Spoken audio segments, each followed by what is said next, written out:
আমি সকলের কাছে বিনীত অনুরোধ জানাচ্ছি, আপনারা আশেপাশে যারা আছেন বাইরে দাঁড়িয়ে না থেকে আপনারা স্টেজের মধ্যে আসেন, প্যান্ডেলের মধ্যে আসেন। ওখানের আল্লাহর যে রহমত, ওইটা আর এই রহমতের তফাৎ অনেক বেশি।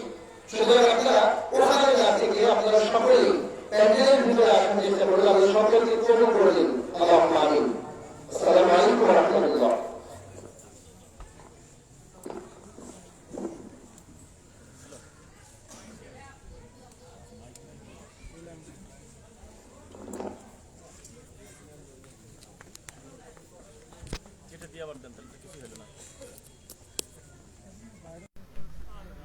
আসসালামু আলাইকুম ওয়া রাহমাতুল্লাহ। আসসালামু আলাইকুম রাহমাতুল্লাহ। ইন্নাল হামদালিল্লাহ আলহামদুলিল্লাহি ওয়াহদা ওয়াসসালাতু ওয়াসসালামু আলা মান লা নাবিয়্যা বা'দা। أما بعد فأعوذ بالله من الشيطان الرجيم.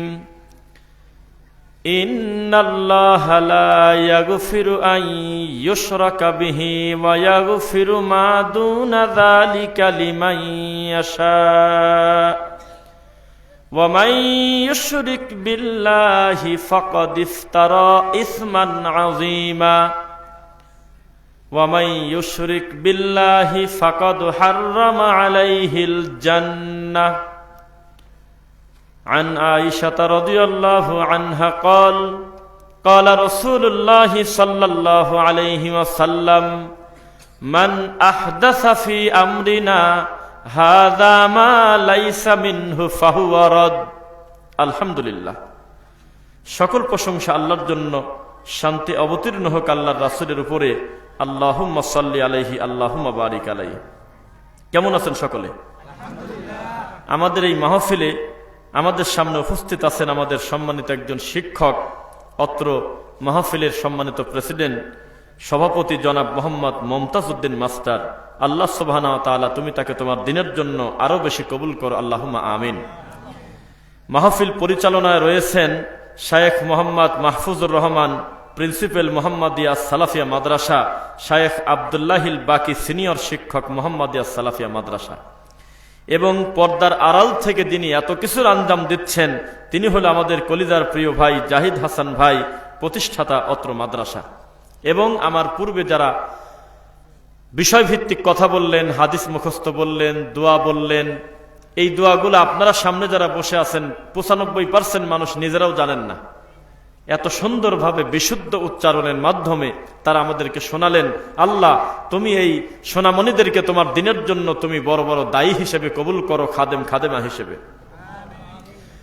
আজকে আমার আলোচনার প্রথম অংশ থাকবে বিদআত এবং শিরকের ভয়াবহ পরিণাম, এবং একটা পর্যায়ে যাবে বিদআতি প্রতিষ্ঠানের কুফল এবং বিশুদ্ধ আকীদার প্রতিষ্ঠানে পড়ানোর গুরুত্ব এবং ফজিলত ইনশাআল্লাহ। চুরি করা একটা ছোট লোকই পাপ, আল্লাহর কাছে গুনাহ তো আছেই, এ মানুষের সামনে মুখ দেখানো যায় না। নেতাকে ফোন দিয়ে বলতেছে যে আপনার লোক মিছিলে 20 জন চাইলে 50 জন নিয়ে যাইতো, ও সামান্য একটু ভুল করছে, আপনি দেখেন কি করছে। বলছে যে গরু চুরি করছে। সঙ্গে সঙ্গে ফোন কাটি দেওয়ার, ফোন ধরে না, তার মানে ওর পরিচয় দিতে চাচ্ছে না। এটা হলো ছেঁচড়া কাম, এটা লাঞ্ছনা তো আল্লাহর কাছে আছে। দুনিয়াতে এই পাপ কোনো জমিদারি পাপ না, এ পাপ খুব নোংরা পাপ। কিন্তু দুনিয়াতে দুইটা পাপ আছে, এই দুইটা পাপ কোনো গাঁজাখোরের পাপ না, এই দুইটা পাপ কোনো ছোট লোকের পাপ না, এই দুইটা পাপ কোনো বদনা পাগলের পাপ না, এই দুইটা পাপ কোনো নিরীহ লোকের পাপ না, এই দুইটা পাপের নাম হলো জমিদারি পাপ। এই পাপ যিনি করে তার নিজের কাছে নিজেকে দুর্বল ছোট লোক মনে হয় না, বরং আপনাদের থেকে সে বেশি বড় মানুষ, এইটা জাহির করে। এই একটা পাপের নাম হলো শিরক, আর একটা পাপের নাম হলো বিদআত। 30 বছর আগে মসজিদের মাইক চুরি করছিল, 50 বছর আগে অভাবের তাড়নায় পড়ে হোক, খাসিলতের কারণে হোক, একটা লোকের ছাগল চুরি করছিল। হতে পারে কিনা? 50 বছর পরে আল্লাহ এত সম্পদ দিয়েছে তাকে, সব কিছু ঢেকে গিয়েছে, এই ছাগল চুরি ঢেকে নেই। এখনো পর্যন্ত যার ছাগল চুরি করছে তার মুখামুখি দাঁড়ানো যায় না। এখনো পর্যন্ত জোরে করে কোনো কথা বাজারে বলা যায় না। যে কেউ বলতে পারে তুমি যত বড়ই প্লেয়ার হও, তুমি যে ছাগল চোর তা কিন্তু আমরা জানি। পৃথিবীর সমস্ত পাপ মানুষকে খাটো করে দেয়, মানুষের মাথা নিচু করে দেয়, ইল্লা বিদআ ওয়া শিরক। শিরক আর বিদআত এমন পাপ, এ ছোট লোককে বড় লোক বানায় সমাজের মানুষের কাছে। যে যত মূর্খ, যে যত নাদান, যে যত দিন নিয়ে ইয়ারকি তামাশা করে, শুধুমাত্র বিদআত আর শিরক করার কারণে মানুষের সামনে মাথা নত করে থাকার চাইতে আরো মাথা উঁচু করে থাকে।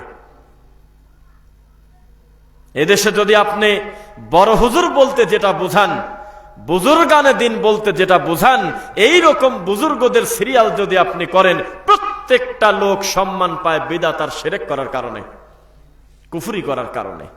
মিরপুর ডিওইসএস এর পাশে এক বেদাতি হুজুর, একটা 10 তলা বিল্ডিং হবে একজন বড় শিল্পপতির, তো ও উদ্বোধনে মোনাজাত হয় না, কথা বলেন, উদ্বোধনে মোনাজাত করবে গেছে, তো ওই মিষ্টি আর বদনানি দাঁড় করা আছে যে একটু পর মিষ্টি দিয়ে দেবো, আপনি আখেরি মোনাজাত করে আজকে এই প্রথম আপনার হাত দিয়ে দুয়ার মাধ্যমে আমরা বিল্ডিং এর কার্যক্রম শুরু করব, কনস্ট্রাকশনের কাজ।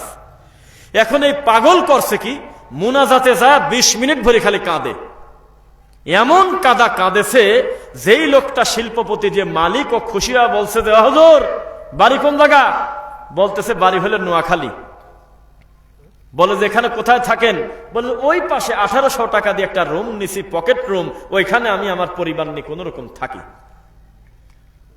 তখন এই কানে মোনাজাতে খুশি হয় 2 টাকা চুরি করছে। আপনার কাছে আমার প্রশ্ন, একটু আগে যে কর্ম করলো বিদআত, এইটা বড় পাপ না 3 টাকা চুরি করা বড় পাপ? কেননা বিদআত করার কারণে সে নিজে পাপী হয় নাই, ওই হুজুরের দ্বারা হাজার হাজার মুসল্লি এই বিদআত আর শিরক শেখে কবরে যাচ্ছে, প্রত্যেকের ফলাফল জাহান্নাম। আর 3 টাকা চুরি করলে মসজিদের কিছুই আসা যায় না, ও ব্যক্তি একা একা গুনাহগার। বোঝা যাচ্ছে কিনা? মানে একজন চলন্ত মুসল্লি বেদাত করে, এও এক বেদাতি, আর ওই মুসল্লি যার পিছনে সেজদা দেয় ইমাম সাহেব, সেও বিদাতি। দুইজন কি একই পাপী? একজন বিদাত করলে ব্যক্তি নিজে পাপী হয়, তার জানাজায় যাবেন, তাকে সালাম দেবেন, তাকে দাওয়াতি কাজ করবেন, তার সাথে আপনার এমনি কোনো নাই, উনি ব্যক্তি একা একা গুনাহগার। কিন্তু একটা হুজুর গর্বের সাথে আত্মতৃপ্তি নিয়ে মিলাদ ঠিক রাখার জন্য জুমার খুতবা দেয়, শিরক ঠিক রাখার জন্য মানুষকে উদ্বুদ্ধ করে, পীর সাহেবের কাছে মানুষকে নিয়ে যাওয়ার জন্য নাম লেখায়, এই হুজুর 30টা গরু চোরের চাইতে বেশি খারাপ।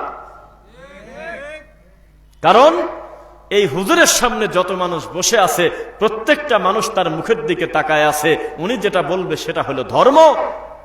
এই কথা শুনে শুনে যত মানুষ আমল করে জাহান্নামে যাবে, প্রত্যেকটা মানুষের পাপের একটা অংশ এই হুজুর কবরে শুয়ে শুয়ে অটো অটো পাবে। আল্লাহ সুবহানাহু ওয়া তাআলা বলতেছে, ইন্নাল্লাহা, নিশ্চয় আল্লাহ, লা ইয়াগফিরু, ক্ষমা করেন না, আই ইউশরাকা বিহি, তার সাথে শরীক করাকে, ওয়া ইয়াগফিরু মা দুনা যালিকা লিমান ইয়াশা, শিরিক ব্যতীত যত পাপ আছে আল্লাহ যাকে খুশি ক্ষমা করে দেন। ওয়া মান ইউশরিক বিল্লাহ, তবে আল্লাহর সাথে যদি কেউ শিরক করে ফেলে, ফাকাদ হাররামা আলাইহিল জান্নাহ, তাহলে জান্নাত তার উপরে হারাম হয়ে যায়। ছোট পাপ না বড় পাপ? কিন্তু সমাজে শিরক আর বিদআত যারা করে, তারা হলে আপনার আমার থেকে বেশি বুজুর্গ, সমাজের মানুষের কাছে তারা প্রতিষ্ঠিত। তাহলে এই পাপ সম্পর্কে জাতিকে সচেতন করবে ভবিষ্যতে, এটা কি আপনারা চান কি চান না? এই সচেতন কারা করবে? আমার এই মুরব্বী বাবাজির মতো মানুষ মাঠে নামবে, না তাদের নাতি আমার পিছনে বসে আছে তারা করবে? বলেন, কথা বলেন। লিল্লাহি তাকবীর, লিল্লাহি তাকবীর। আগামীর দিন হবে কোরআন সুন্নাহর দিন ইনশাআল্লাহ, আগামীর দিন হবে তাওহীদের দিন, আগামীর দিন হবে শিরক বিদআত মুক্ত দিন ইনশাআল্লাহ। আল্লাহ তুমি তৌফিক দাও। যে কথা বলতেছিলাম, যে কোনো পাপ করলে মানুষ একটু নরম হয়। একটা লোকের মুখে দাড়ি নাই, যদি একবার মুখে হাত দিয়ে বলেন আপনার দাড়ি তো রাখা উচিত, দাড়ি নাই কেন, ও লজ্জা পায় দাড়িতে হাত দেয় আর বলে যে আসলে তো রাখার দরকার, রাখবো না, শয়তানে ধরছে, বলে কিনা? একটা লোক চোখের সামনে ফজরের সালাত পড়লো না, বেড়াচ্ছে, আপনি হাত ধরে যদি তাকে দাওয়াত দেন, ভাই নামাজ কেন পড়লেন না, নামাজ তো পড়া উচিত, সঙ্গে সঙ্গে বলবে কথা ঠিকই বলছেন, আমার শয়তানে ধরছে। আসলে নামাজটা পড়া উচিত। আজকে এই রোজার মাসে আপনি রোজা নাই কি কারণে বলবে যে আর শুনেন না, ভুল হয়ে গেছে, আসলেই তো রোজা রাখাটা দরকার। প্রত্যেকটা পাপী পাপকে পাপ জেনে করে, ইল্লা হুজুর। এই হুজুর মানুষ মহা মহা বড় বড় পাপ করে নেকি মনে করে। ঈমান ভঙ্গের বিশেষ কারণ কয়টি জানেন না? মানে এই 5 আঙ্গুল ইশারা করছি তো, ভয়তে মনে করতেছে যে আগে তো মনে করছিলাম 10টা, এখন কমাই দিল নাকি হুজুররা। 10টা ঈমান ভঙ্গের ভয়াবহ। হারামকে যদি কেউ হালাল বলে, হালালকে যদি কেউ হারাম বলে, তাহলে সে মুসলমান থাকে না। আমার সামনে যারা বসে আছেন উত্তর দেন, কাকড়া খাওয়া হালাল না হারাম? ভয় পাচ্ছেন কেন? পিছন থেকে কথা কয় না। কাকড়া খাওয়া হালাল না হারাম? আপনি কোনোদিনও মধু খাওয়ার দরকার নাই। যদি মনে করেন সমস্যা বা ভালো লাগে না, সেটা আপনার ব্যাপার, কিন্তু মধু কিন্তু একটা হালাল খাদ্য, এর বিরোধিতা করার সুযোগ আপনার নাই। আমার সামনে বহু মানুষ বসে আছে, তারা গরুর মাংস খায় না, কিন্তু এই কথা বলার সুযোগ নাই যে গরুর মাংস হলো ক্ষতিকর, গরুর মাংস হলো খাওয়া ঠিক না। তাহলে তার ইমানই থাকবে না। কেন? এটা হালাল খাদ্য, তুমি না খেলে কোনো হালাল হারাম হয়ে যাবে না, কোনো হারাম হালাল হয়ে যাবে না। কথা কি বোঝা যাচ্ছে? পৃথিবীর বহু পাপ আছে, পাপী পাপ করে, কিন্তু তাকে ধরায় দিলে লজ্জা পেয়ে বলে আমার এই পাপটা আসলেই তো পরিত্যাগ করা উচিত। হুজুরকে যদি বলেন যে হুজুর এই যে জুমার নামাজ শুরু করলেন আর বললেন আল্লাহ ওই নবীর প্রতি সালাম দরুদ, যেই নবীকে সৃষ্টি না করলে দুনিয়া সৃষ্টি হতো না, এটা তো জাল হাদিস হুজুর। হুজুর আপনাকে মসজিদ থেকে বের করার চিন্তা করবে। হুজুর একটাবার বলবে না আমার এই ভাই যদি আমার উপকার করে তাহলে তো আমি পরকালে বেঁচে গেলাম, কবরের পিটানো থেকে আমাকে বাঁচানো হলো, আসলে তদন্ত করে দেখি এই হাদিসটা সহি কিনা। এই কথা বলার সাথে সাথে হুজুর বলবে যে আপনি তো ফিতনাবাজ। আপনার বাপ চাচাকে ডেকে আপনাকে অপমান করবে আর বলবে আপনার ছেলে আমাকে অপমান করছে, নাউজুবিল্লাহ। বর্তমান হুজুর মুহাম্মদ সাল্লাল্লাহু আলাইহি ওয়াসাল্লামের কাছে প্রশ্ন করলে যায় না, কিন্তু হুজুরের কাছে প্রশ্ন করলে হুজুরের মুখের দিক তাকানো যায় না। হুজুরকে বলাই যাবে না আপনার এই কর্মটা বিদআত, এই কর্মটা শিরিক, এটা বলা যাবে না। মুহাম্মদ সাল্লাল্লাহু আলাইহি ওয়াসাল্লামের মুখামুখি এসে এটা বেদুইন জিজ্ঞাসা করে মাতা ইয়াউমুস সাআ, আল্লাহর নবী কিয়ামত কবে হবে একটু বলেন তো আমাকে। আল্লাহ নবী সাল্লাল্লাহু আলাইহি ওয়াসাল্লাম একটা ধমকও দেয় নাই, গালিও দেয় নাই, রাগও করে নাই, সুন্দর করে বলতেছে শোনো তুমি তো প্রশ্নকর্তা আর আমি হলো জবাব দেব, বিশ্বাস করো আমরা দুইজন একই রকম জানি কিয়ামতের ব্যাপারে, কেননা এটা হলো গায়েবের ব্যাপার, আমার আল্লাহ ভালো জানে। রাগও করলো না, কিছুই করলো না, বললো যে তুমি কিয়ামতের প্রস্তুতি নাও। বোঝা কি গেল? আর হুজুরের কাছে গিয়ে যদি আপনি জিজ্ঞাসা করেন যে আপনার এই আমলটা বুঝলাম না, ডানে বামে সালাম ফিরায়ে এই মাথায় হাত দিয়ে আপনি কি বললেন, দেখবেন যে হুজুর জবাব দেওয়া বাদ দিয়ে বললে হুজুরের পাশে লেগে গেছে, আবার হুজুর মানুষের পিছনে লেগে গেছে। এইটার নাম বলেন, এটার নাম কি? হ্যাঁ, সালাক লোক দেখা যায় কারিমও কব না, শরীফও কব না, খালি কোরআন, নিরাপদ কথা। এই কোরআনে লেখা আছে আল কোরআনুন কারিম, এটা আল্লাহর কথা। কোরআন মাজিদে তিনি নিজেই বলেছে কোরআন হাকিম, কোরআন কারিম, কোরআন মুবিন, কোরআন মাজিদ, আছে কিনা? এখন আমি আপনাকে একটা কথা বলি। আমি একটা মাহফিলে পাবনাতে গিয়ে আমি মাহফিলে বলতেছি যে এই যে কোরআন শরীফ লেখা আপনাদের কোরআনে, আসলে এটা না বলা ভালো। আমি খারাপ কিছু বলি নাই, একটা জায়গায় গেছি, শুরুতে বললাম এইটা না বলে আপনারা বলবেন এখানে যাই লেখা থাক, বলবেন কোরআন কারিম, কোরআন হাকিম, কোরআন মুবিন, এইগুলো বলবেন। বলার সাথে সাথে একটা মুরব্বী ডাইরেক্ট করছে যে কোরআনের পাশেও লাগিয়ে গেছে, মিলাদ তুলে দিছাও, শবে বরাত নাই, নফল নামাজ মন মতো টানিয়ে চলে যাব সেটা মানা করছাও, সবই খাটো করতে করতে এখন আবার কোরআন শরীফের পাশেও লাগিয়ে গেছাও। কথা কি বুঝতে পারলেন? মানে এই জাতি কোথায়? একটা শিক্ষিত লোক, একটা ব্যারিস্টার নোয়াখালী, হারিয়ে লজ্জা। আমি খালি বলছি এটা হলো সেই কোরআন যেই কোরআনে রয়েছে ৬,২৩৬ আয়াত সম্বলিত বিধান। পাপের কথা বলছি আমি। এখন একটা লোক সমস্ত মুহূর্তের মধ্যে বলতেছে যে ওয়াজ থামান কেন? বলতেছে যা ভাবলাম তাই হইল। আর কি ভাবছেন? বলে যে আপনাদের এই মাহফিলটা হওয়ার 16-17 দিন আগ থেকে এলাকার লোকজন আমার কাছে গেছে যে স্যার এই মাহফিলের অনুমতি দিয়েন না। কেন? বলতেছে ওরা হলো খ্রিস্টান, ওরা হলো ইহুদির দালাল, ওরা হলো কোরআনের দুশমন, ওরা হলো গোস্তাকে নবী, এরকম কত কিছু বলে না। তা আমি বলছি যে তোরা তো বাড়াবাড়ি করিস কি কামে, তারে কর্ম তারা করবি, তোরে কর্ম তোরা কর। হুজুর মানুষ কেন এগুলো হবে, বাজে কথা বলিস কেন, আগে মাহফিল হোক তারপর দেখে কি বলে না বলে। এখন দেখতেছি আপনি ওয়াজ শুরুই করেন নাই, কোরআনের 400 আয়াত নাই করে দিছেন। কিভাবে? বলতেছে যে সারাটা জীবন শুনে আসলাম 6666 আয়াত, আমার আর 400 আয়াত কোন জায়গা গেল? বোঝা কি যাচ্ছে? তখন তাকে বললাম যে আপনি একটা শিক্ষিত লোক, মানুষকে ধোকা দিয়ে বালু দিয়ে ঘোরানো যায় না। উত্তর পাড়া আজকে যে মাহফিল করে গেলাম, আগামীকালকে দক্ষিণ পাড়া যদি হুবহু একই কথা বলি, এই লোকজন বলবে যে এটা তো কাল রাত্রি শুনছিলাম আমি বাসায় শুয়ে পড়ি অনলাইনে। আমি আপনাকে বলি এই কোরআনে সূরা আছে কয়টা? বলে 114টা। আজকেই বাড়িতে গিয়ে প্রত্যেকটা সূরার শুরুতে ভূমিকাতে লেখা এই সূরার আয়াত কত, ওই সূরার আয়াত কত, এই সূরার আয়াত কত, সিরিয়ালে 114টা সূরা আছে। আপনি একটু কষ্ট করে বাড়িতে গিয়ে নিজে গুনবেন আসলে হয় কয়টা। দেখবেন 6236টা হবে, অন্তত 6666 হওয়ার কোনো সুযোগ নাই। জীবনে কি নিজ হাতে গুনে দেখেছেন? বলে যে না। কবরের প্রশ্ন হবে কয়টা? মাশাআল্লাহ 3টা, তাই না? 3টার পক্ষে কারা? হুজুর কিন্তু চালাক আপনার চাইতে কম না। কায়দা করি এমন একটা লুকাইছে, এমন একটা গোপন রাখছে, আল্লাহর কসম ওইটির সাথেই হলো মিলাদের ঠিক রাখা। ওইটি ঠিক ওই গোপন করেই এই খয়রাত চালু করছে, ওইটি ঠিক মানে গোপন করছে আর শিরক এই সমাজে উতলাইয়া দিয়েছে। এইটা এই মুহূর্তে যদি আমি ক্লিয়ার করে দেই, কোন মানুষের বাচ্চা শিরক বেদাত করতে পারবে না ইনশাআল্লাহ। কোশ্চেন কালে অন্ধভাবে কোনো ব্যক্তিকে মানবে না। এই 4 নাম্বার প্রশ্ন আমাদের সমাজে কেন ঢেকে গেল? কে জবাব দেবে? প্রশ্ন 3টা, এটা তো সবাই মুখস্থ করে ফেলছে। মান রব্বুকা মান দীনুকা মান নাবিয়্যুকা। 4 নাম্বার প্রশ্ন কই? কায়দা করে ওইটি ঢেকে ফেলছে।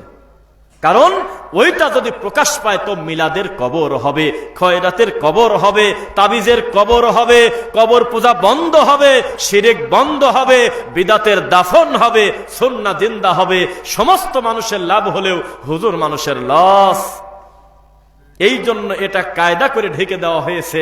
এখনো পর্যন্ত মাহফিলে গিয়ে আমি এটা কমন প্রশ্ন করি যে 3টার পক্ষে কারা হাত তোলেন, 4টার পক্ষে কারা হাত তোলেন। 4টার পক্ষে হলে আমার জানাশোনা যারা শায়েখরা আছে এরা বলে মজলিসে যারা বসে থাকে, বাদ বাকি সবাই বলে হলো 3টা।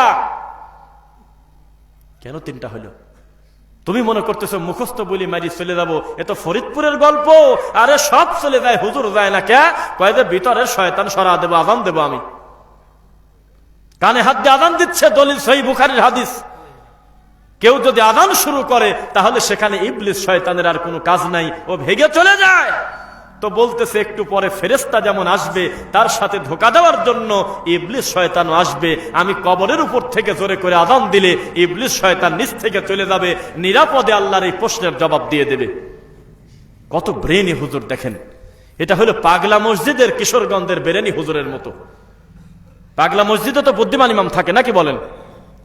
পাগলা মসজিদের হুজুর বলতেছে আমাদের এরিয়ায় আহলে হাদিসের কোন প্রতিষ্ঠান হওয়া তো দূরের কথা, ঢুকতেই দেব না। এমন একটা জায়গার দায়িত্বে আল্লাহর ঘরের কোটি খোলার সাথে সাথে কোটি কোটি টাকা এখন আপনি নেটে টান দেন, কানের তা সোনা টাকা পয়সা সিগ ভরা।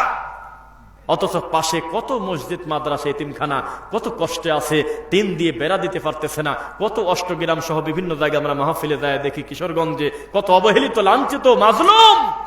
অথচ পাগলা মসজিদের ভিতর হইলটা কি? কিছুই না। ওই যে নামটা যে পাগলা মসজিদ, এ দেশে ভালো মানুষের চাইতে পাগলার দাম বেশি। ও তো গাইবান্ধার এক পাগল চুরি করে ধরা পড়ছিল, মায়ের চোটে বলতেছে আমার ভুল হয়েছে ক্ষমা করে দেন। এইটা কি কোনো খারাপ কথা? এখন ওর মাতৃভাষায় বলছে আমার ভুল হয়েছে ক্ষমা করে দেন। এখন জাতি মনে করলো যে এত সুন্দর করে ক্ষমা চাচ্ছে রে, তাই ওই লোকটাকে ভাইরাল করে এমন একটা কাম করছে। সেই দিন দেখলাম পুলিশ প্রোটেকশন দিয়ে তাকে নিয়ে যাচ্ছে। মিথ্যা না সত্য? সাক্ষী আছে, জিজ্ঞাসা করেন। কাকা খেয়াল করবেন কিন্তু, বোঝেন নাই মনে হয়। একটা চোর, শুনতেছেন, একটা চোর চুরি করছে। সবাই মারতেছে আর করছে যে তুই এই কামটা করলি কি, মহিলার গলাতে সেন্ডানি দৌড় দিলি কেন? সে ডাইরেক্ট বলতেছে যে আমার ভুল হয়েছে, ক্ষমা করে দেন। তা পাগল ছাগল কিভাবে জানি বলছে, এটা শুনতে একটু বাঁকা লাগছে। এখন ওই শব্দটা ভাইরাল হয় এমন একটা ব্যাপার, আমার ওয়াজের কমেন্টেও লেখে ভুল হয়েছে, ক্ষমা করে দেন। ভালো ভালো শিক্ষিত লোকের পেজে এটা উন্নত মানের একটা ভালো কথা, ভালো কাজ, সেখানে দেয়া সারি ওই পাগলের ছবি দেশে দেখছে যে আমার ক্ষমা করে দেন। এমন ভাইরালের ভাইরাল, এই একা একা রাস্তা দিয়ে হেঁটে যাবে এই পরিস্থিতিতে নাই। আমি কিন্তু বগুড়া গাইবান্ধা অ্যাভেলেবল যাই, এই পাগল বাড়ি থেকে বাড়ালে পুলিশ লাগে প্রোটেকশন দিতে। এখন ইউটিউবার আলারা এই পাগলের টানি নিয়ে বেড়াচ্ছে আর ওই ভিউ ব্যবসা করে বেড়াচ্ছে, যা কয় খালি মিলিয়ন মিলিয়ন ভিউ। এটা এমন একটা জায়গা, এ ভালো মানুষের চাইতে পাগলের দাম বেশি। বোঝা কি যাচ্ছে? বক্তা যখন বলতেছে ভুলেও পায়খানায় যায় 2টা কাম করবেন না, হ্যাঁ বলে নাই না? হুজুর বলতেছে দুধের গিলাস হাতে করে 3টা কাজ করবেন না, লুঙ্গি পরে 2টা কাজ করবেন না, রান্নাঘরে ঢুকে ভুলেও 3টা কাজ করবেন না। এইরকম ভেলকিবাজি করে যখন বক্তব্য শুরু করে বেদাতি হুজুর, মানুষ মনে করে বাপরে বাপ আছেটা কি। এখনো চাপ দিয়ে দেখতে দেখতে এখন দেখে সকালবেলার ভিডিও মাগরিবের পর হয়ে গেছে 2 মিলিয়ন, অথচ কোনো শিক্ষাও নাই, আমলিয়াত কিছুই নাই, বেদাত শিরকের বিরুদ্ধেও নাই, সুন্নাত তাওহীদের পক্ষেও নাই, আন্দাজেই মানুষ তার পিছনে ছুটতেছে। এরা হলো হ্যামিলিনের বাসিওয়ালা জাতি। আজকে এখানে জাতিকে যখন আমরা বলি টাকনুর উপরে কাপড় পরতে হবে, আপনি বাধ্য, চুরি করা আলাদা পাপ, কিন্তু এই পাপ করলে আল্লাহ তার সাথে কথা বলবে না, তার দিকে তাকাবে না। এত বড় ধমক কোরআনেও নাই, হাদিসেও নাই, থাকলে বলেন। জিনা করা বিশাল বড় পাপ, পুরে বাপরে বাপ, মহাপাপ, অথচ এই পাপ করলে কোনো জায়গায় বলা নাই এত বড় কোরআনে যে আল্লাহ তার সাথে কথাও বলবে না, তাকে তাকাবেনও না, তাকে মাফও করবে না, পবিত্রও করবে না। এত বড় বড় ভয়াবহ পাপের ব্যাপারে কথা নাই, কিন্তু যেই আল্লাহ সুবহানাহু ওয়া তাআলা রাসূল সাল্লাল্লাহু আলাইহি ওয়াসাল্লাম বলেছে মা আসফালা মিনাল কাবাইনি মিনাল ইজারি ফাফিন নার, টাকনু ঢেকে যদি কেউ কিছু পরে, সেটা পাঞ্জাবি, পায়জামা, লুঙ্গি যা হোক, এই অবশিষ্ট কাপড়টুকুর জন্য লোকটার জাহান্নামে জ্বলতে হবে। শুধু তাই নয়, বিচারের মাঠে ক্ষমা তো বহু দূরের কথা, আল্লাহ তার দিকে তাকাবে না। এটা কি ছোট পাপ না বড় পাপ? এইটা যখন আমরা প্রকাশ্যে জাতির সামনে বলি, তখন তারা নাস্তিকরা আমাদেরকে বলে এ হুজুররা কি নি পড়ে আছে, মানুষ চাঁদে চলে যাচ্ছে আর এই হুজুররা টাকনুর নিচে না উপরে কাপড় পরবো তাই নি পড়ে আছে, বলে নাকি? বলে নাকি? নাস্তিকরা বলতেছে যে হুজুররা কি রে, মানুষ চাঁদে চলে যাচ্ছে আর এরা টাকনুর নিচে কাপড় না উপরে কাপড়, এইটা নিয়ে পড়ে আছে। হাকিমপুর জর্দা হারাম না হালাল, এইটা নিয়ে পড়ে আছে। পৃথিবীর নাস্তিকরা, কুফরি কালামের মানুষরা, দুনিয়ার সমস্ত জায়গা থেকে যে যেখান থেকে শুনতেছো শুনে রাখো, পৃথিবী থেকে যদি কেউ চাঁদে যায়, আল্লাহর কসম আমাদের আশ্চর্য হওয়ার কিছুই নেই। কারণ চাঁদও আল্লাহর মাখলুক, যে যাচ্ছে সেও আল্লাহর মাখলুক। এক সৃষ্টি আর এক সৃষ্টির কাছে যাচ্ছে, এখন আমি নাচবো নাকি? এটা আশ্চর্য হওয়ার কি আছে? আমরা তো খালেকের কাছে যাওয়ার চিন্তায় আছি, বলেন আলহামদুলিল্লাহ।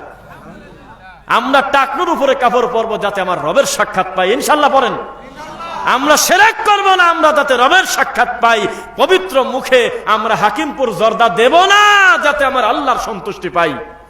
ফামান কানা ইয়ারজু লিকা রাব্বি, কেউ যদি আশা করো আল্লাহর সাথে মিলিত হওয়ার, আল্লাহর সাক্ষাৎ পাওয়ার, 2টা কর্ম করতে হবে। ফালিয়ামাল আমালান সালিহা, খালি মন মতো রাকাত বাড়ালে হবে না। কয় যে শবে বরাতে এই হুজুর বেশি নামাজ পড়ছে 120 রাকাত, আর বাকি সবাই 80 রাকাত 90 রাকাত, তাহলে মানুষ মনে করছে এই লোকটা একটু বড় হুজুর, বড় বুজুর্গ, যেহেতু রাকাতে বাড়িয়ে গেছে। আল্লাহ কথা বলে নাই, এত বড় কোরআনে কোথাও লেখা নাই যে কে কত বেশি বেশি সংখ্যা বাড়াতে পারো আমলের, তার পুরস্কার আমার কাছে বেশি, এমন কোন আয়াত কোরআনে ঢোকে নাই। বারবার বলা হয়েছে আমল করলে বাঁচবে না, করতে হবে আমলে সলেহ। আহসানু আমালা, উত্তম আমল, যেই আমলটার নাম হলো তরিকায়ে মুহাম্মাদুর রাসূলুল্লাহ সাল্লাল্লাহু আলাইহি ওয়াসাল্লাম, যেই আমলটা হুবহু আল্লাহর রাসূলের সাথে মিলে যায়, সেই আমল দিয়ে জান্নাতে যাওয়া যাবে, তাছাড়া কোনো উপায় নাই। আর একটা কাজ, ওয়ালা ইউশরিক বিইবাদাতি রাব্বিহি আহাদা, খবরদার ওই রবের সাথে কেউ শিরিক করে না কখনো। আপনারা জোরে হাসবেন না, আমি বাস্তবতা মিলায়ে আপনাকে শিরিকটা বুঝাই যে হুজুর মানুষের জমিদারি শিরক কাকে বলে, শুনবেন ইনশাল্লাহ। আপনারা কি ঘুমায় শিখেছেন নাকি? আবার তাকবীর দেই, লিল্লাহি তাকবীর, মাশাআল্লাহ। তাকান আমার দিকে, নামাজ পড়ে, রোজা করে, হজ করে, যাকাত দেয়, এরকম একটা লোককে জীবনে শুনছেন যে বলছে আল্লাহ হলো দুইজন? বোঝে না, বলছে সহজে। খালি জুমার নামাজ পড়ে, ওয়াক্তের নামাজ কত বাদ দেন, খালি জুমা পড়ে এমন একটা লোকও কোনোদিন শুনছেন যে বলছে যে আল্লাহ হলো তিনজন? আরে জুমাও পড়ে না, খালি ঈদের নামাজ পড়ে, এরকম কোন লোক কি শুনছেন বাজারে ডাকি ডাকি বলছে শোনো কি আল্লাহ হলো দুইজন, বলছে কোনোদিন? আমাদের হুজুররা এতদিন অনুবাদ করছে যে শিরক মানে হলো আল্লাহ দুইজন, এই কথা বলা। আল্লাহর সাথে শিরক করা মানে আল্লাহ এক, এখান দুইজন বলা মানে শিরক, এইটা মনে করে নেছে, কিন্তু বিস্তারিত বলে নাই। যেমন আপনার ভণ্ড হুজুর আমাদের সমাজের মানুষকে বলছে কি জানেন, গীবত করা হারাম। গীবত করা কি? গীবত করা হারাম। এর পক্ষে কারা আছেন? গীবত করা হারাম না মানে গীবত করা হালাল, এ পক্ষে কারা আছেন? যারা দুইজন হাত তুলছে দুইজন বোঝে থাক, দরকার নেই, ভাঙার দরকার নেই। গীবত করা হারাম এটাই তো আপনি জানছেন এতদিন, কিন্তু আমি এই জালসার মঞ্চে আমার বামে আলেম, ডানে আলেম, পিছনে আলেম, সামনে অনেক জ্ঞানী মানুষ বসে, আমি সবার সামনে বলতেছি গীবত করা ফরজ, এটাও আমি প্রমাণ করে দেব। হারাম অবশ্যই হারাম, তবে ফরজও আছে, এইটা আমি বলে দেবো, শুনবেন ইনশাল্লাহ। কিন্তু আমাদের সমাজে একটা পিঠ দেখানো হয়েছে, আর একটা পিঠ লোকায় রাখা হয়েছে। বোঝা কি যাচ্ছে? এই তো আলোচনা করতেছেন নিজেদের ভিতরে, থাক জবাব আমি দেই, শোনেন আপনারা। কোন মুরব্বী হাত তুলে বলেন, যুবকরা হাত তুলবেন না। 10 বছর আগে কি কোন মুরব্বী শুনছিলেন যে আমাদের সমাজে একটা দল আছে যার নাম হলো আহলে কোরআন, যে হলো আল্লাহ নবীর সব হাদিসকে বলতেছে এগুলো বাদ দাও তো, এগুলো মানুষ লেখছে, হাদিস মানেই বাতিল, এই কথা বলছে, শুনছেন? 10 বছর আগে কি কেউ কোনোদিন শুনেছেন যে আমাদের দেশে একটা দল আসতেছে, লক্ষ লক্ষ তার অনুসারী বিভাগ থেকে গ্রামে গ্রামে ঢুকে গেছে, যার নাম হলো হিজবুত তাওহীদ, যারা নামাজটাকে মনে করে মিলিটারি ট্রেনিং। এমনি বলতেছে কি জানেন, আমরা বলতেছি আল্লাহু আকবার, এভাবে বিনয়ের সাথে না, ওরা বলতে আল্লাহু আকবার, সামিআ লিমান হামিদা, আল্লাহু আকবার। সময় নেওয়াই যাবে না, রুকুতে যাবেন চট করে, উঠবেন চট করে, তাড়াতাড়ি সিজদায় চলে যাবেন। এটা হলো তাদের নামাজ। তারা বলতেছে নামাজটা হলো মূলত মিলিটারি ট্রেনিং, বলতেছে না মনে হয়। তারা বলতেছে মুখের দাড়ি খুব একটা জরুরি কিছু না। তারা বলতেছে গানকে হারাম বলা যাবে না। তারা বলতেছে মেয়ে ছেলে ফেলের পর্দার নামে তাদেরকে দূরে সরে দেওয়া যাবে না। এই গ্রুপের আপনি কিছুদিন আগেও দেখেছেন বিভাগীয় পর্দায় ছিল, লজ্জা কোথায় রাখি। আপনি যখন ঘুম পাড়তেছেন তখন এই হিজবুত তাওহীদ ঢুকে গেছে মানুষের বাড়ি বাড়ি। আপনার হুজুর ওয়াজ খুঁজে পায় না, সকালে 1000 বার ইল্লাল্লাহ, মাগরিবের পর 1000 বার ইল্লাল্লাহ। পীর সাহেবের খানকায় যখন মাহফিল হয়, গাবতলী বাস টার্মিনালে এত বাস নাই, আপনার ঠাকুরের খানকায় যত বাস। অথচ সে বোঝে না উত্তরবঙ্গের লালমনিরহাটে, নীলফামারীতে বেশ কিছু জায়গায় সামান্য কয়েক হাজার টাকার বিনিময়ে মুসলমানকে খ্রিস্টান করতেছে। এই কি হয়েছে, তোমার মন খারাপ কে? বলে যে আমি একটু করোনায় খুব ধাক্কা খাইছি, খুব বিপদ, আমি 3টা কিস্তি তুলেছি। কিস্তি বোঝেন? কিস্তি দিতে পারতেছি না, বাড়িতে এই লোকজন এসে ডিস্টার্ব করতেছে, কি করব?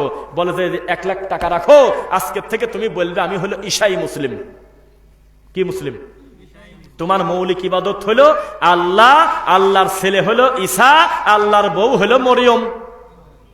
10,000, 20,000, 50,000 টাকা দিয়ে আল্লাহর কসম করে বলতেছি মুসলমানকে কাফের বানাচ্ছে। আর আপনার হুজুর বলতেছে নবী মিলাদ দ্বারা পড়বো না বসে পড়বো, নবী মাটির তৈরি না নূরের তৈরি। এই তো হুজুরের ওয়াজ।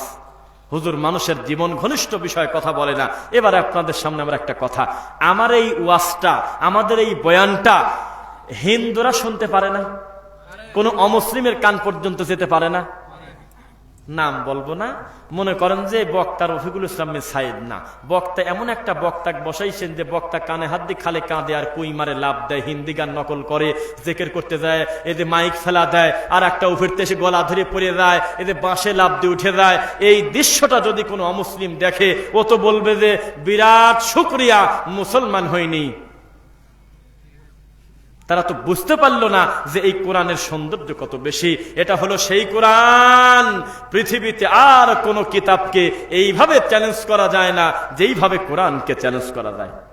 এটা হলো সেই কিতাব, যেই কিতাবে ভুল তো দূরে থাক, সন্দেহ পর্যন্ত নাই। এটা হলো সেই কিতাব, আর 1450 বছর ধরে পৃথিবীর সমস্ত বিজ্ঞানী গবেষণা করতে করতে করতে করতে সায়েন্টিফিক্যালি ব্যাখ্যা খুঁজতে খুঁজতে শেষ পর্যন্ত তারা স্বীকার করছে, তারা বাপরে বাপ আমরা অমুসলিম, এ কথা ঠিক, কিন্তু মুহাম্মদ আবার কি জিনিস বাপরে বাপ। প্লেন ছিল না, রকেট ছিল না, কোন রকম যান্ত্রিক দ্রব্য ছিল না, মানুষে মানুষে দেখা করতে 3 মাস সময় লাগতো, গ্রামের পর গ্রাম হেঁটে যেত, কোন রকম কোন যোগাযোগের যন্ত্র ছিল না, কোন রকম কোন কম্পিউটার ছিল না।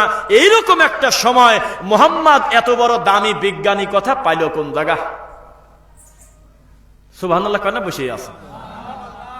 মানে একটা বিজ্ঞানী শীতের দিনে ঘামে যাচ্ছে যে কি ব্যাপার, এই কি জিনিস, এত পণ্ডিতি করি, এত লোকের পিছনে লাগে, যে বইতে হাত দেয় সেই বইয়ে ভুল ধরছি, অন্তত বানান ধরছি, অন্তত পৃষ্ঠা নাম্বার ধরছি, অন্তত সিরিয়াল নাম্বার ধরছি, অন্তত যেভাবে হোক আমরা সেই বইয়ের আগাগোড়া পর্যন্ত গবেষণা করতে গিয়ে অন্তত 10টা পৃষ্ঠার বই ভুল পাইছি।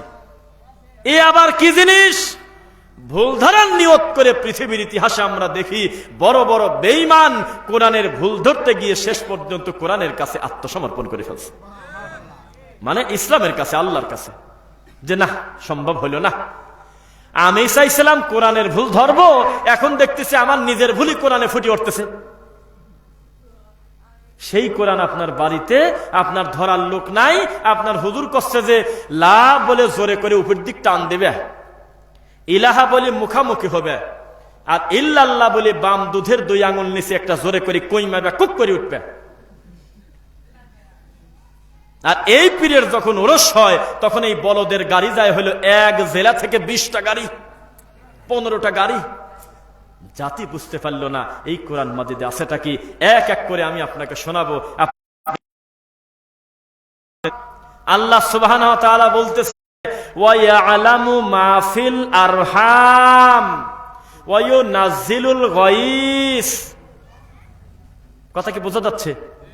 ইন্নাল্লাহা ইনদাহু ইলমুস সাআহ। আল্লাহকে ক্লিয়ার বোঝা যায় না? বোঝা গেলে মনে হয় মাইকের দোষ, কারণ কথা তো ভেঙে ভেঙে বলার চেষ্টা করতেছি। বোঝা যাচ্ছে ইনশাআল্লাহ?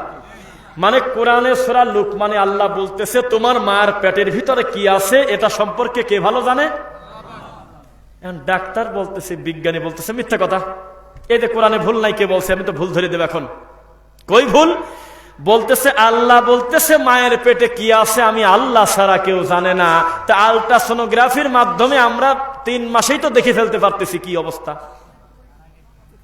আমরা তো ডেলিভারি হওয়ার আগেই বুঝতেছি বাচ্চার পজিশন কি, এটা ছেলে না মেয়ে, এটার কালার কি, এ মোটি তো বলে দিচ্ছি। কোরআনে অন্তত এই আয়াতটা আমরা ভুল পাইছি। এই কথা কারা বলল? গবেষক ইহুদি খ্রিস্টানরা। যখন এই অভিযোগ করলো তখন আপনার হুজুর বলতেছে যে আমার তো ও কাম না, আমার কাম হলো 320 টাকা দিয়ে তাবিজ বেচা। তখন আপনার খয়রাতি হুজুর মিলাদ করে খাচ্ছে। তখন শকুন, গরু মল্লে শকুন যেমন দৌড়ায়, আপনার হুজুর মানুষ মল্লে দৌড়াচ্ছে। আপনার হুজুর তখন মিলাদ দ্বারা পড়ব না, বসে পড়ব মারামারি করতেছে। আর ওইদিকে খ্রিস্টানরা বলতেছে কোরআনে আছে 5টা ভুল, কোরআনে আছে 10টা ভুল, কোরআনে আছে 20টা ভুল, কোরআনে আছে 30টা ভুল। সমস্ত লোক যখন ঘুমায় দেখলো যে টুপিওয়ালা দিয়ে কাম হইল না, দাড়িওয়ালা বড় হুজুর দিয়ে কাম হইল না, মুফতি শাইখুল হাদিস দাবার ব্যাখ্যা জানবে চাইছে একটা মাহফিলে, মেলা প্রশ্নের মধ্যে লেখছে, সভাপতি সাহেব খেয়াল করবেন, বলছে যে দাবা বলতে কি বোঝায়? আমাদের দেশে আলেম ওলামার নামের শেষে দাবা লেখা থাকে। তা আমি বললাম যে দাবা মানে আপনি দাঁত ভাঙাও বলতে পারেন, দাবা মানে ডক্টর মুজাফফর বিন মোহসেন ভাই যে কথা বলছে এটাও সুন্দর কথা, যে দাজ্জাল বাহিনী, এটাও খুব একটা অমিল হয় না। আর যদি মনে করেন যে না, ওরা যে উদ্দেশ্য বলছে আমি শুধু নকল করে অনুবাদ করব, আল্লাহর কসম এতক্ষণ যা বললাম ওইটা আরো ভয়াবহ। জিজ্ঞাসা করে দেখেন দামাত বারাকাতুহুম এর অর্থটা কি? অর্থ হলো এই লোকটার বরকত চালু থাকুক। আপনি বলেন তো বরকত কি বান্দার থেকে আসে না খালেকের কাছ থেকে আসে? তাহলে এই যে দাজ্জাল বাহিনী বলবেন না তো বলবেন কি? আরো বাঁচা দিলাম আমরা। আচ্ছা এই গল্প তো রাগ করেন না তো, শিক্ষা আছে। এক মাহফিলে আমি খালি বলছি নাটোরে, বলছি যে আমাদের সমাজে কোনো দালাল লাগবে না, কোনো ঠাকুর লাগবে না। গুনাহ করার পরে সরাসরি আমরা আমার আল্লাহকে বলবো, আল্লাহ আমাকে ক্ষমা করো। মাহফিল থামাদি বলতেছে যে সবই ভালো, আপনি পীরকে ঠাকুর বললেন কেন, আগে জবাব দেন। আমরা খুব মাইন্ড করলাম, পীরকে ঠাকুর কেন বললেন? আমি বললাম যে আপনার পীরকে বাঁচা দিলাম। বিচারের মজলিসে চোর ধরা পড়ে গেছে প্রায় কাছাকাছি, যে কোনো সময় ডিক্লেয়ার দেবে ওর শাস্তিকে। হঠাৎ করে চোরের বড় কাকা যায় স্যান্ডেল হাতে করে 2-4টি বাড়ি মারি দিছে।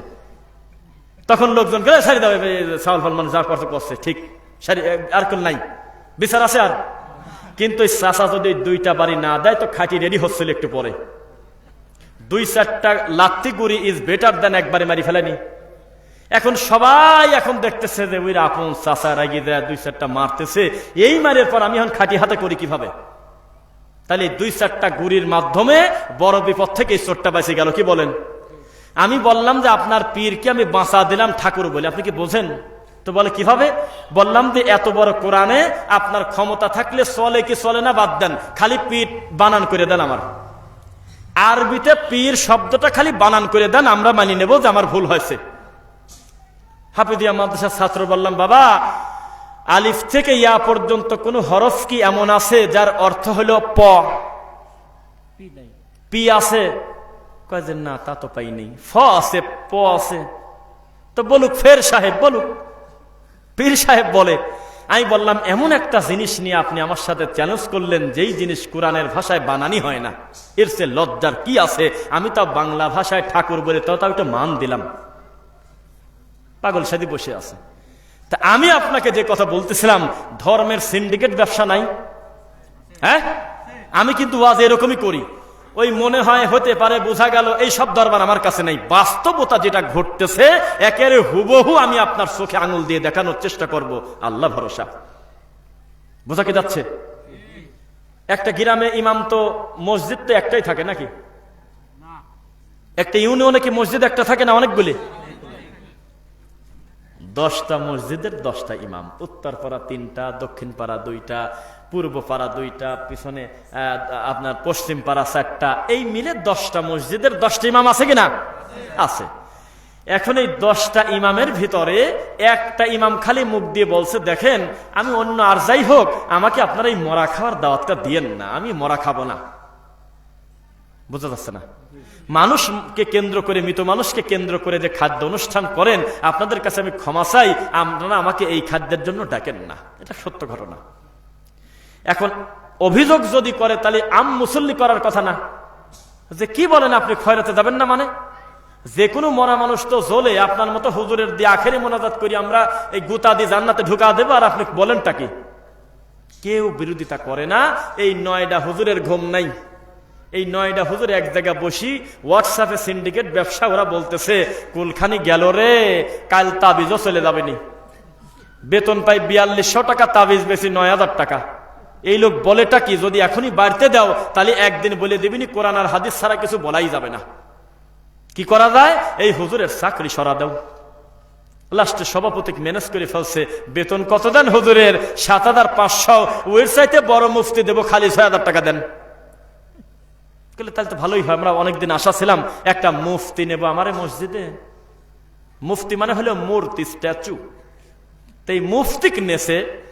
এখন মুফতিকে বলা হলো যে ভাই এই লোকটা 7500 পারে না, আর আপনি 6500 রাজি হলেন। পাগল কয় কি? বেতনে তো হাত দেবই না, মরা খায়া খতম করিয়া তাবিজ বেশি টাকা পোষা নেব, বেতনে হাতি দেবো না। 30,000 টাকা তো খালি খয়রাত খাই তুলবো, কুলখানি করি আর তাবিজ বেশি তুলবো। এই 9টা হুজুর সিন্ডিকেট ব্যবসা। এটা কি সিন্ডিকেট না? আপনি মনে করছেন পেঁয়াজের ব্যবসায়, মরিচের ব্যবসায়, রসুনের ব্যবসায়, কাঁচামালের, বাঁধিমালের ব্যবসায় সিন্ডিকেট হয়? জি না, ধর্ম ব্যবসায় সবচাইতে বড় সিন্ডিকেট। একা একা ভালো হওয়া যাবে না। এই হুজুর উঠে পড়ে লেগে আপনাকে বেইজ্জত করবে সমাজের সামনে। হাদিসের রাবি হলো আলী রাদিয়াল্লাহু আনহু। কে? হাদিসটা আছে সহিহ বুখারীতে। মুহাম্মদ সাল্লাল্লাহু আলাইহি ওয়াসাল্লাম বলেছেন, লা তাআতা লি মাখলুকিন ফি মাসিয়াতিল খালিক। পৃথিবীতে খালেককে বেদার করে মাখলুককে খুশি করা যাবে না। মাখলুককে খুশি করতে গিয়ে খালেককে বেদার করা যাবে না। পৃথিবীর সব মানুষ যদি ল্যাংটা থাকে তারপরেও আমি কাপড় পরবো, কেননা আমার ঈমান আমাকে ঠেকায় দেবে, আমার জান্নাতে যাওয়া আমার শর্ত আছে সামনে। পৃথিবীর 999 জন মানুষ যদি শতকরা জেনা করে, আমি জেনা করব না, কেননা ইব্রাহিম আলাইহিস সালাম এবং সারার চাইতে বড় কঠিন পরিস্থিতিতে অন্তত আমি পড়ি নেই। বোঝা কি যাচ্ছে? আপনার রাস্তা দিয়ে যাচ্ছেন, দেখতেছেন মায়ের বয়সী একটা মহিলা উলঙ্গ হয়ে আছে, জ্ঞান থাকলে তো এই কাজ করতে না, উনি পাগল রাস্তার পাশে পড়ে আছে, এরকম হয় না অনেক সময়? কথা বলে না? হয়। তখন আপনি সহ্য করতে না পেরে গেঞ্জি আর লুঙ্গি পরা ছিল, গেঞ্জিও খুলছেন লুঙ্গিও খুলছেন, খুইলে ওই মায়ের বয়সী লোক মহিলাকে ঢেকে ফেললেন। সত্যি করে বলেন তো, ওই মহিলার পর্দাটা এখন ঠিক হয়ে গেল না? কথা বলে না? ওনার শরীরটা ঢেকে দিলেন, কিন্তু আপনি কামনা করলেন কি? ওনার ঢেকতে গিয়ে আপনি যে আপনার ফরজ শেষ করে দিলেন। ইসলাম কি আপনাকে এইটা বলে যে তুমি জাহান্নামে যাও, যাও তুমি জান্নাতের লোকের সংখ্যা বাড়াও, এইটা কি আমার দায়িত্ব? ইয়াহদি মাইয়াশা ও ইলা সিরাতিম মুস্তাকিম। আপনার সিলসিলায় এর পীর, ওর পীর, ওর বাবা, ওর হুজুর, বড় হুজুর, বহু দূরের কথা, আদম আলাইহিস সালামের দ্বিতীয় ছেলেই তো টিকতে পারে না, নূহ আলাইহিস সালামের ছেলেই তো টিকতে পারে না। আমি যদি এই মুরব্বীদেরকে বলি, বাবা আলী রাদিয়াল্লাহু আনহুর আব্বার নাম কি বলেন তো দেখি,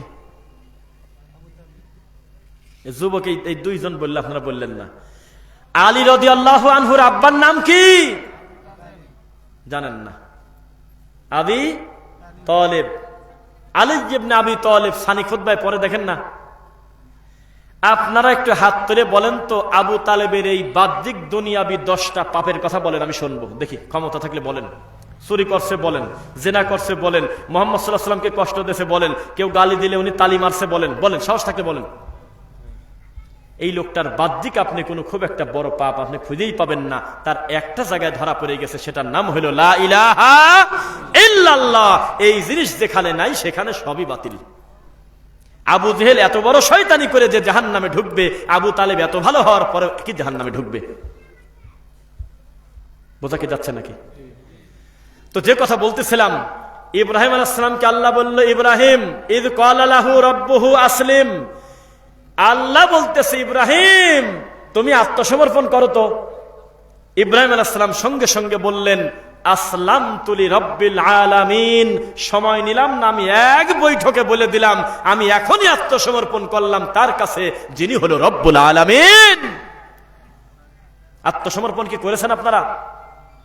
মেয়ের বিয়ে কি সুন্নাহ পন্থায় দেন? সঠিক মতো ঈমান আকীদা নিয়ে কি চলতে পারেন? অথচ উদখুলু ফিস সিলমি কাফা, ইসলামে তোমরা প্রবেশ করো হলো 50-50। কি বলেন? হ্যাঁ, পূর্ণাঙ্গ। পূর্ণাঙ্গ মানে কি? আমার শরীয়ত আসার পরে আমার বুঝ শক্তিতে আমি জীবনে শরীয়তের খেলাফ কোনো কাজ করব না, বলেন ইনশাআল্লাহ। এবার আপনাকে বলি, আগে হুজুরদের কাছে, মুরব্বীদের কাছে কিন্তু মানুষ বলতো, বেটাটা কোরআনের হাফেজ বানাবে চাচ্ছি, কি করা যায়, বলতো কিনা? এখনো একটা হুজুরের কাছে বলে না যে হুজুর আমার ছেলেটাকে হাফেজ বানাবো, বলে কিনা? কথা বলেন। আগে আমরা বলতাম জিজ্ঞাসা করার কি আছে, যেখানে মাদ্রাসা আশেপাশে পান মাদ্রাসায় দিয়ে দেন, হাফিজিয়া মাদ্রাসায় ছেলে দেন। আমার ছেলেকে মুফতি বানাবো, বলতাম দেন কমি মাদ্রাসায় দিয়ে দেন।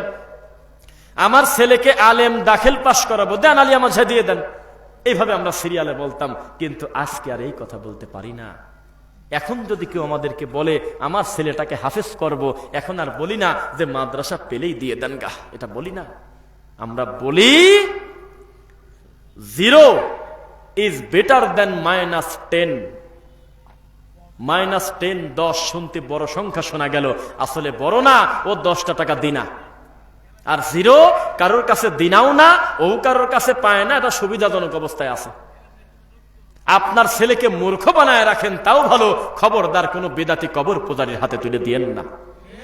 আশেপাশে যদি কোনো বিশুদ্ধ আকীদার প্রতিষ্ঠান পান, তাদের হাতে সন্তানটা তুলে দেন, তাহলে আমার পিছনে যারা বসে আছে এইরকম ম্যাগনেট পাবেন ইনশাআল্লাহ। কোন মায়ের বেটার ক্ষমতা থাকলে এই বাচ্চাগুলো যত কথা বলেছে, একটা লাইন জাল বলেছে, জয়ীব বলেছে, ক্ষমতা থাকলে বলুক তো দেখি। আর আপনার হুজুর শুরুই করছে হলে মিথ্যা কথা দিয়ে। মুহাম্মদ সাল্লাল্লাহু আলাইহি ওয়াসাল্লাম বলেছে, যে কথা শুরু করার পূর্বে সালাম দাও, সালাম শুরু করার পূর্বে কথা বলো, না কোনটা কোনটা আপনারা বলেন?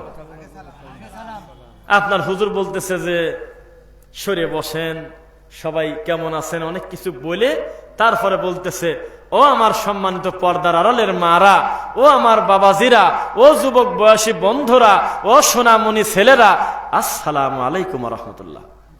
তাহলে নাদান কি ওয়াজ করবে আর আমি 2 ঘন্টা পরে কি বসে থাকবো?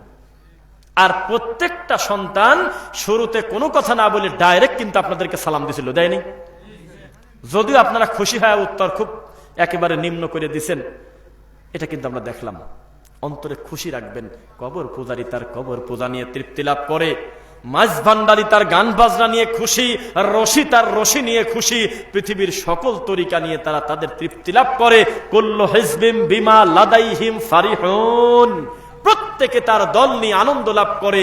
আর আপনি ইসলাম নিয়ে অন্তরে আল্লাহর শুকরিয়া আদায় করবেন না? পৃথিবীতে সবচেয়ে বড় নিয়ামত কি বলেন দেখি, বলেন? সঠিক দিন পাওয়া, তাওহীদ পাওয়া, ঈমান পাওয়া, এর চেয়ে বড় সম্পদ দুনিয়াতে হতে পারে? পারে না। অবস্থাটা কত জটিল। জান্নাতে যেতে কি শুধু সালাত পড়লে হবে? তবে সালাত পড়তে হবে জান্নাতে যেতে হলে, কিন্তু শুধু সালাত পড়ে আমি যদি ইচ্ছাকৃতভাবে সিয়াম ভঙ্গ করি, জান্নাত কি হবে? তাহলে জান্নাত যদি, নামাজ যদি জান্নাতের চাবি হয়, তাহলে এখন আপনার সিয়ামের কি হবে, জাকাতের কি হবে, হজ কি হবে, ইসলামের আরো বড় বড় মৌলিক কথা তো এখনো ঢোকানি নেই। বোঝা কি যাচ্ছে? কিন্তু যদি এক কথায় বলে দিত জান্নাতে যাওয়ার চাবি হলো লা ইলাহা ইল্লাল্লাহ, এক কথার ভিতরে ইসলামের সব ছিল কি ছিল না? কে জবাব দেবে? এই বাচ্চা ছেলেকে জিজ্ঞাসা করেন তো, ফজরের 2 রাকাত সুন্নাত নামাজের যায় নামাজের দোয়া আর হলো নিয়তটা কি, একটাও বলতে পারবি না। কারণ এর ব্রেন এত অকারণে পড়ে নাই, এত বাজে সময় এই ওস্তাদদের হাতে নাই যে ছেলে ফেলে নিরীহ বাচ্চাকে পিটায় পুটায় বলবে, এই বেটা জোহরের সময় তুই ফজরের নিয়ত করলি কি কাম? ফজরের নামাজ হলো 2 রাকাত, এখানে হবে রাকাতাই সালাতিল, আর তুই পড়ে ফেললি আরবা, আরবা মানে হলো 4। এ যে কি মার খাইছে তার হিসাব নাই। আর জুমার নামাজের তা আরো কঠিন, এ 7 দিন 15 দিন 1 মাস লাগছে খালি মায়ের খাইছি। বলতেছে নামাইতু আন উসকিতা আন যিম্মাতি ফারদাজ যহরি বিয়াদাই রাকাতাই সালাতিল জুমআ ইক্তাদাইতু বিহাদাল ইমাম মুতাওয়াজ্জিহান ইলা জিহাতিল কাবাতিশ শরীফাতি আল্লাহু আকবার। তা এই কি মুহি আসে? আমাদের গ্রামের এক দাদা বলছিল যে কি নাম রাখলি রে তোর ছেলের, এত বড় নাম তো মুখে পানায় না। এত বড় নাম কি করে না, মুখে পানায় না, মানে বোঝেন, ও যে বাছুর পানায় না গরুর গাভীর, এরকম হয়েছে। তো এই বাচ্চাকে যদি আপনি এত ভেজাল বাদ দিয়ে যদি তাকে শেখাতেন বিসমিল্লাহ বলে আল্লাহর কোরআন মাজিদের আয়াতটা শেখো, এর ফজিলত শেখো, একটা সহিহ হাদিস মুখস্থ করো, তার ফজিলত শেখো, ঈমান শেখো, তাওহীদ শেখো, দ্বীন শেখো, কত কল্যাণ হতো না? আপনার বেদাতি হুজুরের যে কর্মকাণ্ড, এগুলো যদি সিরিয়াল করে আমরা বলতে যাই, তাহলে এই বাচ্চার মাথায় ঢোকাতে আরো 3 বছর লাগবে এই নোংরা কাজ। এতদিন ভরে ভরে নিরীহ বাচ্চাদেরকে ঘুরায়, আর আমাদের এই ওস্তাদরা সরাসরি শুরুই করেছে আল্লাহর কোরআন দিয়ে আর রাসূলের সহিহ হাদিস দিয়ে। খুশি না বেজার? আপনাকে চান না এইরকম দিনই প্ল্যাটফর্ম বিশাল বড় মার্কাজ হয়ে যাক, অত্র ভাওয়াল মির্জাপুর বাসীর জন্য আল্লাহর দিনের একটা বড় মার্কাজ হোক, চান কিনা? চাইলে আপনাদের একটা কাজ করতে হবে, শেষ রাতে অন্তত বিশেষ করে আল্লাহকে বলতে হবে, আল্লাহ এই প্রতিষ্ঠানটা জাহিদের প্রতিষ্ঠান না, এই প্রতিষ্ঠানটা মুস্তাফিজুর রহমানের প্রতিষ্ঠান না, মাহফুজুর রহমানের প্রতিষ্ঠান না, এই প্রতিষ্ঠানটা আব্দুল্লাহিল বাকির প্রতিষ্ঠান না, এই প্রতিষ্ঠানটা আজকের সভাপতি মুমসাদউদ্দিন মাস্টারের না, এই প্রতিষ্ঠানটা হলে আমাদের সবার। যেদিন বলবেন যে এটা আমাদের প্রতিষ্ঠান, সেই দিন সভাপতির আত্মাটা ভরে যাবে যে যাক, এই গ্রামের মানুষ অন্তত এইটা বোঝা শিখছে এই প্রতিষ্ঠান কোনো ব্যক্তির না, এটা সবার। আর আপনারা যদি মনে করেন এটা হলে পূর্ব পাড়ালারে আমার লাভ কি, এটা হলে উত্তর পাড়ালারে আমার কি লাভ, তাহলে আপনি এখনো সংকীর্ণতা থেকে বের হতে পারলেন না। কথা বুঝতে পারলেন? আমাকে উত্তর দান তো দেখে, আপনার এই অত্র ইউনিয়নের ভিতরে আশপাশে আহলে হাদিস মসজিদ কয়টা আছে? হ্যাঁ, 24টা। কয়টা? 24টা, তাই না? এখন আপনাকে আমি একটা কথা বলি, রাগ করবেন না, নিজের বিরুদ্ধেও তো বলতে হয়, তাই কিনা? এই 24টা মসজিদের এভারেজে কয়টা মাদ্রাসা আছে একটু বলেন তো দেখি। আমার মেয়ে, আমার বোন দিন শিখবে এইরকম জায়গা কয়টা আছে একটু বলেন তো দেখি। তাহলে কি ফু দিয়ে জান্নাতে চলে যাবে চান নাকি? যায় নামাজের পর পাও দিয়ে ফু দিয়ে উড়িয়ে চলে যাবেন নদী পার হয় নাকি? এত সস্তা? আপনি না হয় বড় বড় বিদ্বান পেয়েছেন, দায়ী পেয়েছেন, বড় বড় সম্মানী লোকের সাথে দেখা করে কিতাবাদি পড়ে দিন শিক্ষা করেছেন। আপনার ছেলে যে এখন আর্জেন্টিনার খেলা দেখতেছে, তার কি করবেন? আপনার ছেলে যে 3টার সময় ঘুমাতে যায়, সকাল 11টার সময় ওঠে, কি জবাব করে না যায়? এত ওয়াজ আছে, এ তো সব শুনছেনই। কিন্তু যখন একটা মাহফিল হয় তখন আমরা দূর থেকে, পর্দার আড়াল থেকে একে অন্যকে যাকে দেখেছিলাম সরাসরি দেখার প্রতি একটা আগ্রহ, তাই আমরা এক জায়গা জমা হই, আমরা দিনে 2-4টা কথা বলি, তাই তো? এটাই কি ইসলামের জন্য হয়ে গেল 365 দিন? মাদ্রাসা, জুমার খুতবা, ইসলামী দার্স, হালাকা, লাইব্রেরি, মেয়েদের জন্য প্রতিষ্ঠান, ছেলেদের জন্য প্রতিষ্ঠান, এইভাবে যদি দ্বীনি মার্কাজ আমরা করতে পারতাম তাহলে কতই না কল্যাণ হতো। এই ভাওয়ালে 1000 জাহিদ দরকার। সারা বাংলাদেশের কোনায় কোনায় তাওহীদের দাওয়াত আমরা ছড়িয়ে দিতে চাই, বলেন ইনশাআল্লাহ। ঘাটি খাবের আটে না, আমাদের পাবনার ভাষায় বলে ঘাটি খাবের আটে না। 24-25টা আহলে হাদিস মসজিদ পেয়েছেন, অথচ বহু ইউনিয়ন কাঁদে আর বলে আল্লাহ আমরা আমিন বলি, রফুল এদাইন করি, বুকে হাত বাঁধি, মিলাদ পড়ি না, কুলখানিতে যাই না, তাবিজে বিশ্বাস করি না, কবরে সেজদা দেই না, এই অপরাধে আমাদের মসজিদ থেকে বের করে দেয়। আমাদের যদি একটা মসজিদ থাকতো আমরা সেখানে যায় নামাজটা পড়তে পারতাম। আর তোমার ঘাটে খাবে না না, তোমার ডানে আহলে হাদিস, বামে আহলে হাদিস, পিছনে আহলে হাদিস, সামনে আহলে হাদিস, এত সুন্দর মাঠ আল্লাহ তৈরি করে রাখছে। আমার সন্তানকে আমি একটা দ্বীনি প্রতিষ্ঠান করে দিতে পারবো না? রাগ করতেছেন মনে হয়। তা নিজেদের বিরুদ্ধে বলার দরকার নেই, আছে কিনা? দরকার আছে। এই জন্য আমরা আশা করতেছি আজকের এই প্রতিষ্ঠানের নামটা বলেন দেখি, মনে আছে কিনা আপনাদের? না, আপনারা তো ও দেখে দেখে আবার ইশারা করতেছে যে লেখাই তো আছে, মুহাম্মাদিয়া সালাফিয়া মাদ্রাসা। এই মাদ্রাসা আমি এতক্ষণ পরে ওয়াজ করে কি বোঝালাম? এই মাদ্রাসাটা যিনি পরিচালনা করে তার মাদ্রাসা না আপনাদের সবার? বলে খালি একবার মুখ দিয়ে বলেন তো দেখি, এই মাদ্রাসাটা আমাদের মাদ্রাসা। পারবেন ইনশাল্লাহ? এইবার মূল ওয়াজে চলে আসবো। মজা যতই লাগুক, খুব বেশি সময় দিতে পারবো না। আমার পরে সম্মানিত প্রিয় শেখ আব্দুল হালিম হাফিজাহুল্লাহ রয়েছেন। তবে আপনাদেরকে একটা কথা আমি বলি, সেটা হলো বিদাতি প্রতিষ্ঠানের টাকা কত? এক মাহফিলে 17টা দাবা, 17টা দাবা, কুসেয়া, মাজা, কত লকব আছে না, 17টা দাবা নিয়ে আসে। তাই বললাম যে টাকা কোন দিন আসে? ওরা আমাদেরকে বলে ইহুদের দালাল। টাকার অভাবে আমাদের শায়েখরা কত কষ্ট করে রাস্তাঘাটে চলে, আমাদের দিনী ভাইয়েরা কত কষ্ট করে একটা দার্সের ব্যবস্থা করতে পারে না। আরে নাদান কয় কিরে, ও এক মাহফিলে 18টা দাবা নিয়ে আসে, এত দাবা খেলার জায়গা কোন জায়গা? পরে তদন্ত করে দেখি এই দাবাকে আগে দিতে হয় 70, পরে দিতে হয় 30,000 টাকা। 1 লাখ টাকা শুনে দেখেন, জিজ্ঞাসা করেন। ওই দাবাতে মাদ্রাসা চাকরি করে, তার বেতন 1,20,000 টাকা। ওই দাবা বলতেছে শোনেন কি, আগে যে 50 দিছেন এটা ঠিক আছে পাইছি, তবে আমি স্টেজে পাও দেওয়ার আগে আমার বাকি 30 যদি বুঝেন আদান আমি চলে যাব। কি বানা বললাম মনে হয় নাকি? তখন মৌলভী বাজারের ওই দাওয়াত দেওয়ালাটা স্টক করে পড়ে গেছে, এখনো আছে, ওই কাটিং আছে আমাদের কাছে।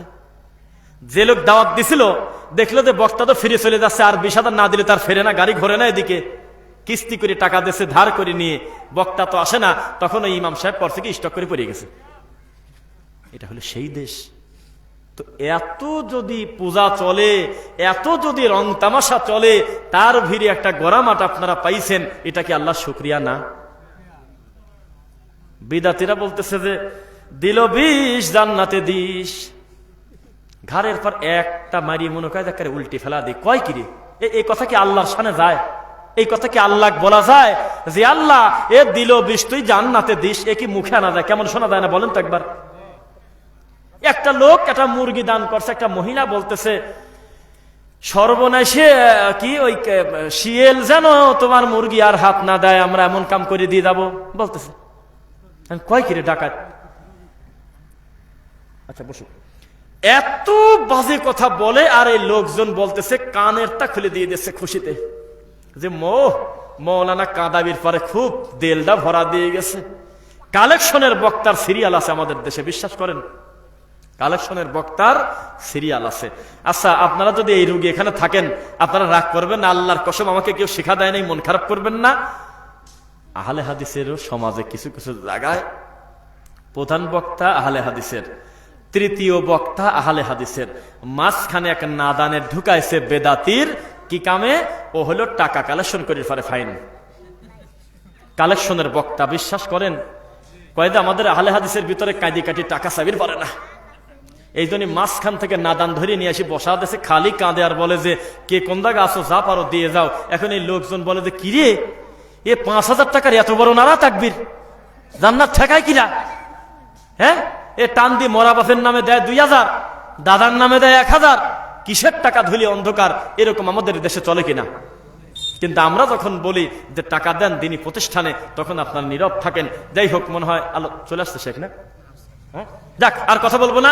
সামান্য একটি কথা, আমার সামনে যারা উপস্থিত আছেন প্রত্যেকটা মানুষের কাছে কিন্তু আমি এখন পর্যন্ত টাকা চাই নাই, খালি বলছি মুখ দিয়ে দোয়া করবেন, বলি নাই?